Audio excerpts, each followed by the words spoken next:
Hello everyone, I'm Joshua. And I'm Abe. I'm Amanda. I'm Jay. And I'm Josh too.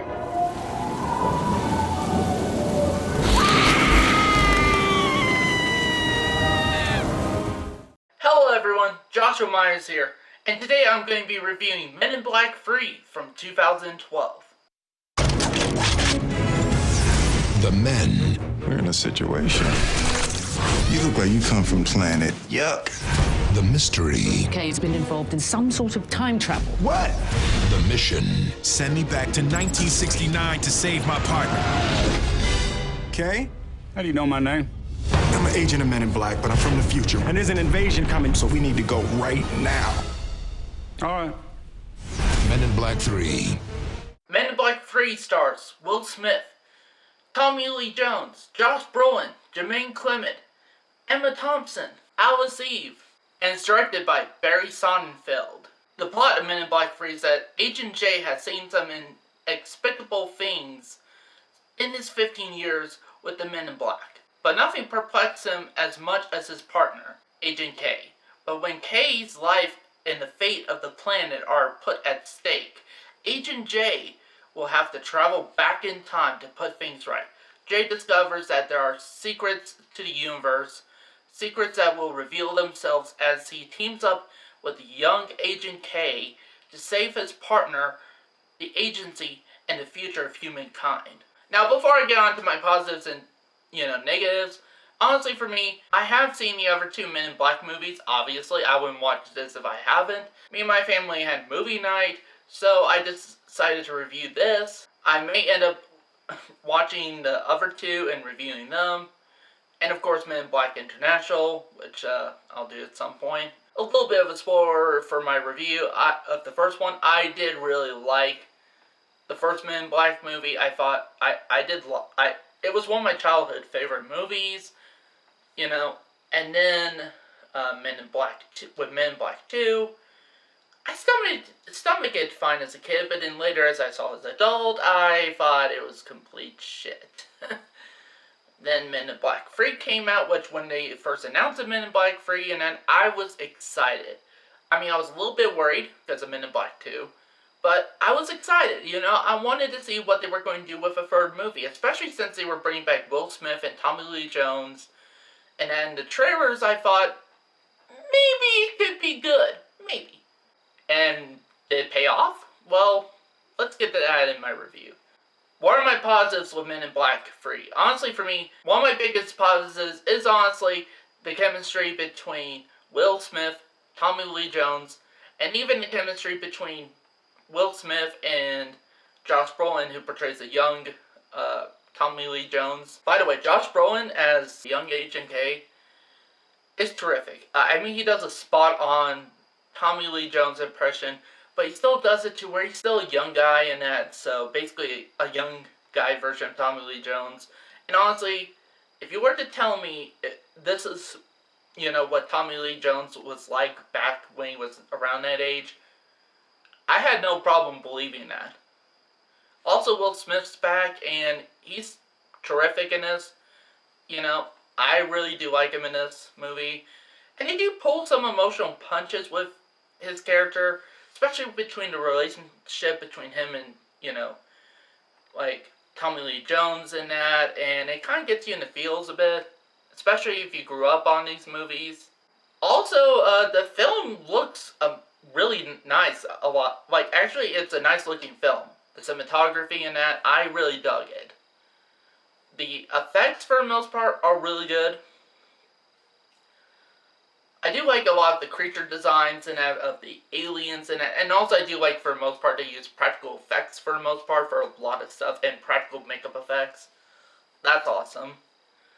Also, Danny Elfman's score is amazing in this. Danny Elfman's score is one of the few things in all three of the Men in Black movies I've seen. I've yet to see Men in Black International, but, his music is one of the consistently good things in each Men in Black movie, no matter the quality of the film. In fact, this time around, it kind of seems like it kind of has a bit of a rock or metal type of, thing going, if you've haven't noticed. And I actually did like that addition. It didn't feel like cheesy or nothing like that. It just felt right.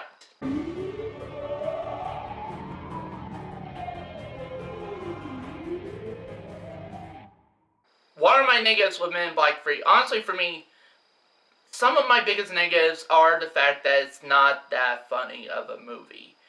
I only got a few chuckles throughout the movie after rewatching it tonight, and that's not a good thing.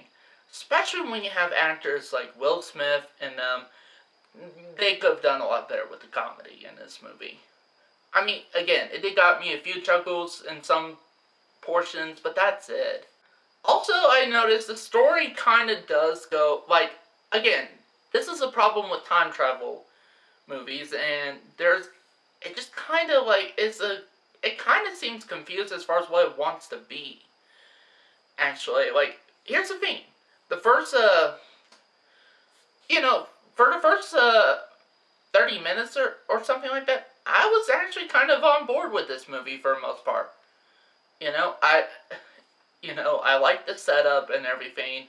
But for me, some stuff with this film does fall flat. I can't necessarily describe it, I can't put my finger on it. But there's something that just doesn't seem to be that good. Also, Jermaine Clement as the main villain, Boris the Animal.